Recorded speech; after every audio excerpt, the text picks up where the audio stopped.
episode 2. What were you going to do? I don't know. I think we need eventually I think we need a proper start, but let's just call this the start of episode 2. Okay. How did you find the first one? It's pretty good. A lot of things that we can improve. A lot of questions set from friends and people from online. Yes. Yeah. And because of the feedback that we've gotten from our friends, we have a topic for today. It's actually from a friend who visited our house a few years back now. And when I was having lunch with her the other day, she was like, please, can you do this for episode 2? So here we go. She was saying, can I please ask Anson this question? Why is our family fridge not for food? I don't know how many of you can relate, but literally, the first time when she came to our house, she opened the not the most usual thing you do is open someone's fridge, but then she came in, went for a drink, opened the fridge, and she was like, we have a problem here. Like, the fridge is not for food. She's the clock is way too loud. Not sure if the behind the scene will make it, but basically he literally took the clock off and just stuffed it somewhere else so that it wouldn't make the ticking sound. Why is the fridge not for food? It's for food. I cook. So we cook. And we store groceries, vegetables, anything in the fridge. But it's just some film taking up some space in the fridge. That's it. Some. Yeah. Why do films have to live in the fridge, first of all? They are made with chemicals. So there's an expiry date. To prolong the expiry date, you have to put it in the fridge. Okay. And how long... So but when you buy it, it's not out of the fridge. So why do you then have to put it in the fridge to store it? It's kind of like eggs. Some people store it in a room temperature, and some of them store it in a fridge. So just like the shop that we went. Films are like egg. That's a very new thing I'm hearing. No, once you store it in a room temperature, then it's fine as long as you use it within the expiry date. Officially, would it changes the quality of what you develop? You mean after expired? Yes. Yes. And if you don't put it in the fridge versus you do, will there be an obvious difference of the result? Yes, and also depends on where you store it. Oh, so wait, what's the difference? If you store it in a room temperature, that's fine. But if you store it in a very humid and hot room, then that's a problem. And if you keep it in the canister, that should be fine because canister kind of block the moist inside the film. Oh, I see. Before we go further, I just suddenly remembered, besides the actual fridge, we have a wine fridge. Films made it into my wine fridge. Yeah? But you don't drink. Well, yeah, it's a wine fridge with films. Anyway, the point is it's a wine fridge with films.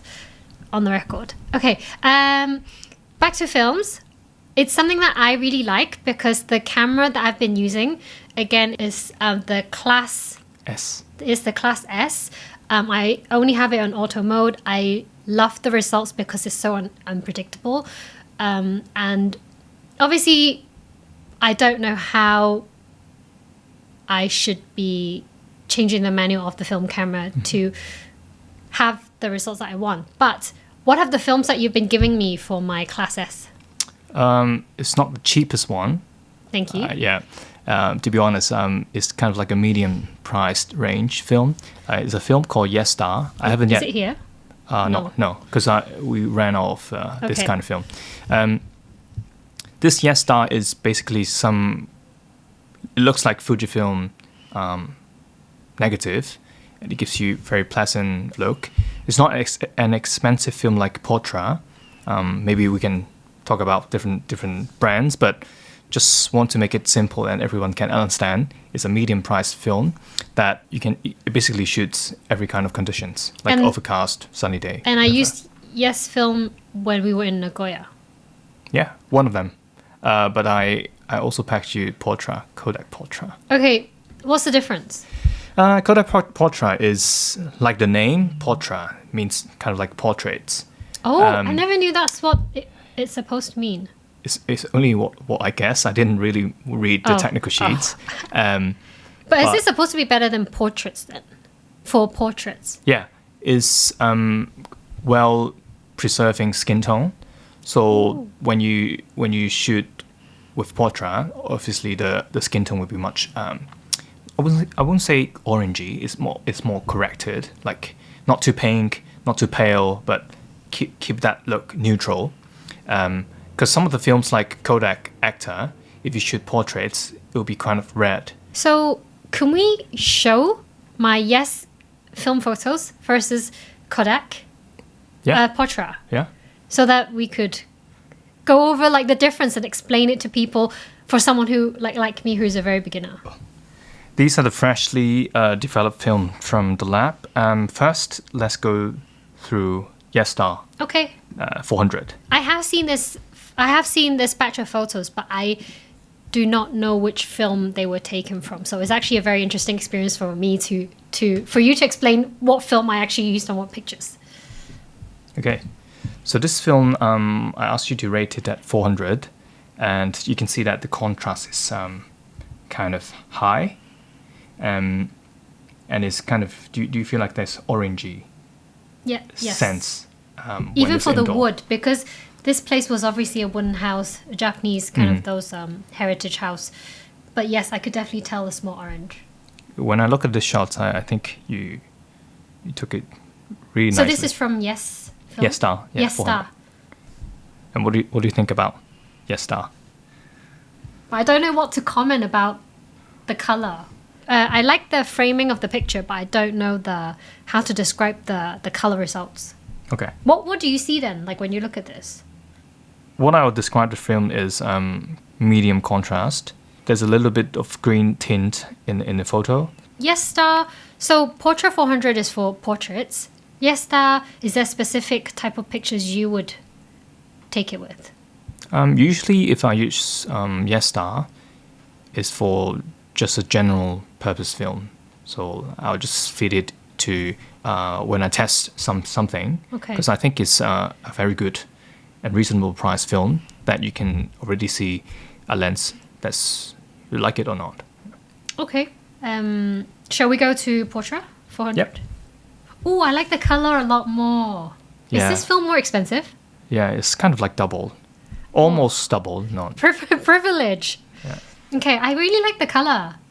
I will use my language to describe it. So maybe because I took it with a white background, the front and the foreground and the wall versus you as the object. I don't know how to describe it. Feels very defined. Yeah. But then the contrast is also there with the different layers. I think I'm really struggling with words. maybe I would put it into words like the transition between the darkest area to the brightest part is kind of harmony. That's the thing. From the darkest to the brightest, there's a distinct. Yeah. There's a difference. Yeah, but also depends on the situations that you're taking pictures of. Okay. Yeah. Next. Besides portraits, like what else might Portra be good at? Portrait is good at. Actually, I like it to be a documentary kind of film because it's not taking away the nice color of different area in your scene. Example, if you are in a shop, then there's some sharp color like orange, red, sharp colors. It preserves that without overtaking the whole scene, so it gives you a neutral look. Okay. Yeah. This was okay. We're laughing at a picture because we had to go into a cemetery to get the right angle for this picture. So basically, it's a Buddha statue, and there was also a train crossing with lights where if you go to a certain angle, the traffic lights would actually be right in front of the Buddha's eyes, as if you frame it correctly. So I had a film camera, so obviously this was very far off. But I think what setup did you have? You had a much closer, tighter shot of it.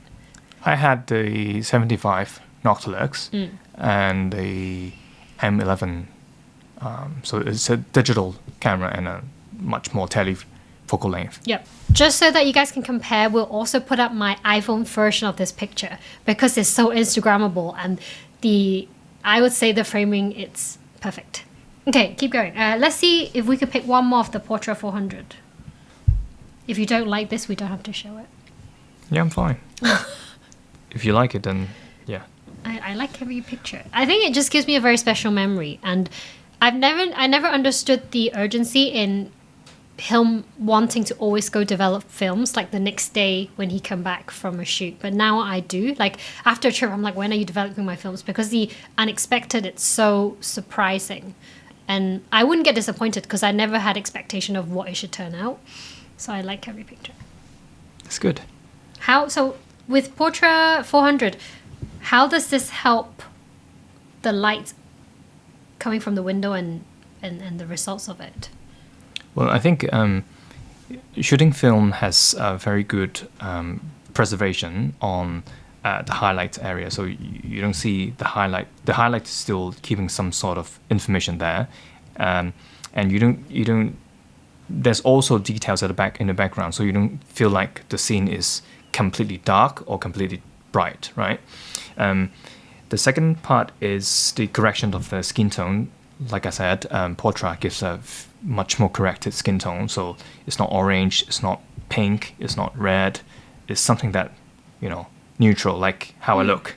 And shooting Portra also, this is a Portra 400 for your information, but I asked her to rate it as 250, so that what it means is you overexpose a little bit, so that it gives more room when you're indoor, when you shoot that. It gives you a better transition from the darkest area to the bright. Yeah. Would you say there is some softness when the light hits the skin? Is that supposed to be a feature of Portra, or is just purely because you're next to the window? Just purely next to the window. Okay. So yeah. Okay, that's Portra. Yeah. What did you take to the trip? Me? Yeah. I didn't bring film this time. Oh yeah. So yeah, sorry. He did digital. Yeah.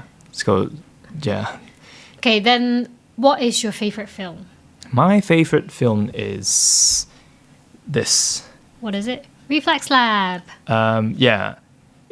Is respooled by Reflex Lab, but actually it's a Kodak XX 400 film. I think I've spoken a lot of times about how much I like about this film. If I can only pick one black and white film to shoot with, this is the one. It was introduced by my friend Carl. He's a famous editorial fashion photographer in Hong Kong, and back then we will go out and shoot, and he kind of respooled some of this film and let me try. And I fell in love with this film. And I've been using this film for a lot of time, except, those times that when we travel, I've been testing different kind of film, experimental look, weird stuff. So this one, it gives you a very nice punchy contrast. And usually I'll shoot at 400 ISO, so you have one stop. Then the box speed. The box speed is 250. So what it means, the number is just increased, which means that you have more room for you to shoot with a slightly lower shutter speed. Okay, that sounds not straightforward. Yeah. For someone who wants to start film, what is the first thing that they should consider, or the sequence of thinking when they want to prepare for like the first roll of films that they want to test with the film camera? You mean someone that... Let's say it's someone completely new, first time into film. Yeah. And another case is someone who's been shooting films, but when they're going out for different types of photo taking, what might be some of your tips, or how do you suggest people to go about that?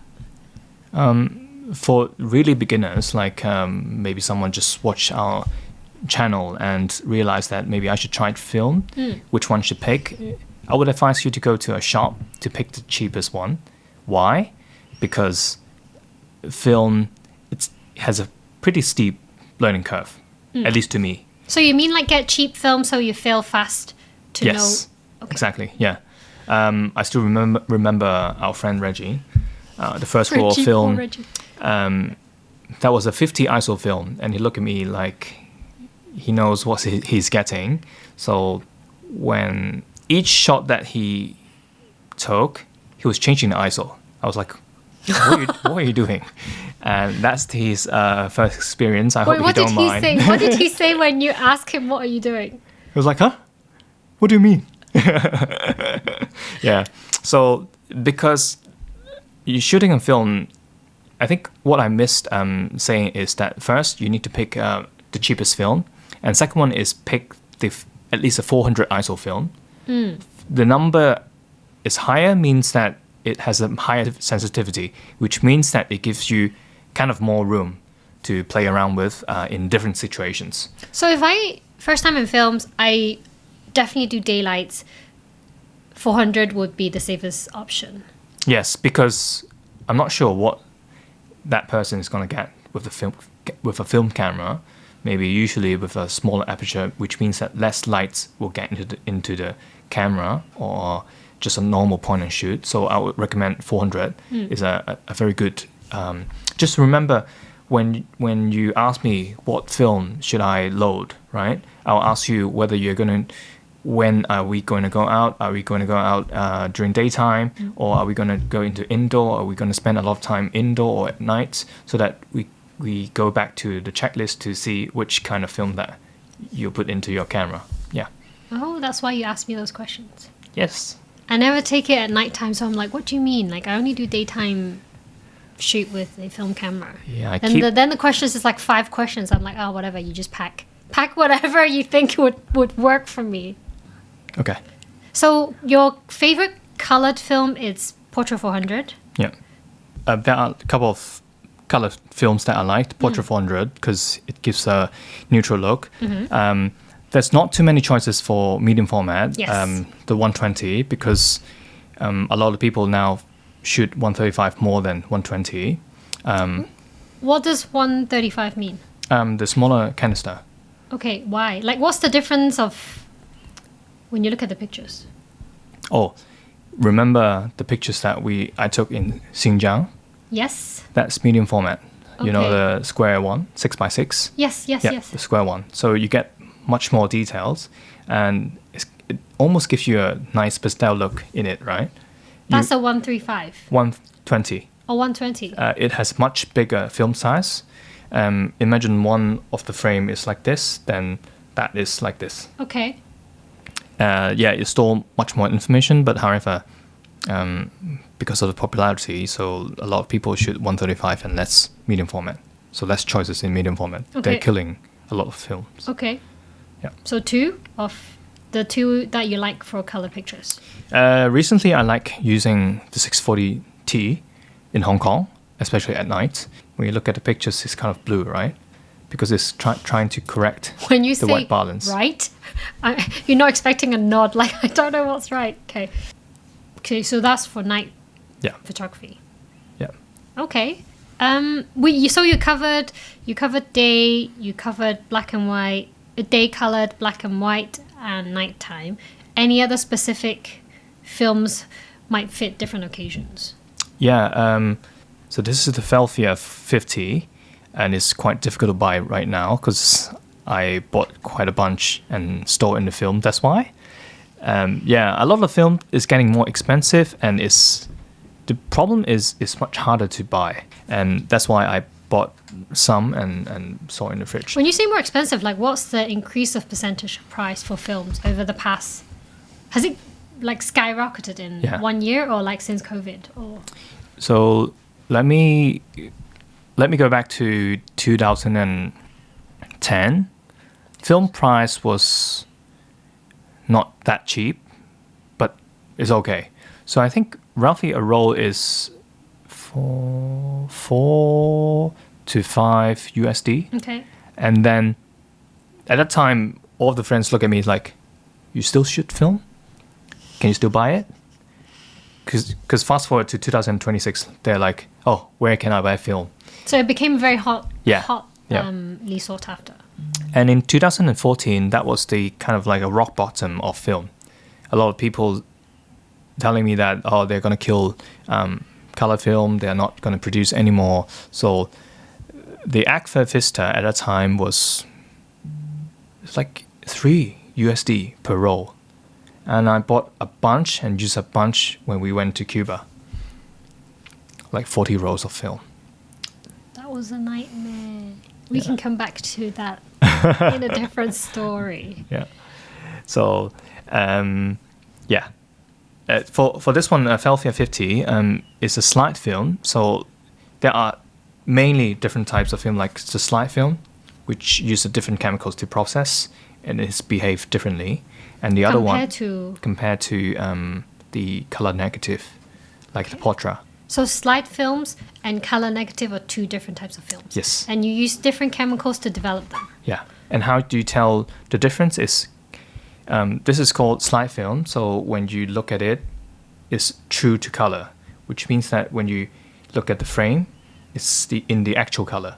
Oh, I see. When we look through it on the light board, that is the slide films. Yes. Oh, I love them. It's very it's in very the original fun. color. Okay, Yeah. okay. And when we go to the lab, sometimes I ask you to look at. Yes. And you said it's kind of brownish, so I cannot process. Those are negative films because they are reversed.